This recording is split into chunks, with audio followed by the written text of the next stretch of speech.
अरे दर्शन दा, तो इतका शांत का रे? अरे बघ ना, आता गणपती बाप्पाचं विसर्जन झालं. 5-6 दिवस आनंदाने गजबजणारा कोकण आज एकाएकी शांत झाला. अरे बरोबर आहे तुझं.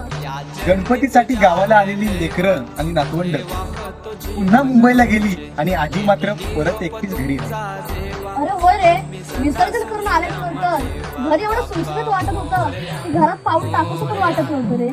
अरे बाप्पाला मकरातून बाहेर काढताना डोळे इतके पाण्याने भरून आले होते आणि इतकं दुःख असून सुद्धा प्रत्येक कोकणी माणूस बाप्पाच्या विसर्जनाची मिरवणूक मात्र किती वाजत गाजत काढतो ना रे. हे गणपती बाप्पा सर्वांचं भलं कर आणि पुढच्या वर्षी लवकर घरी ये, कारण वाट बघतोय आम्ही कोकणकर.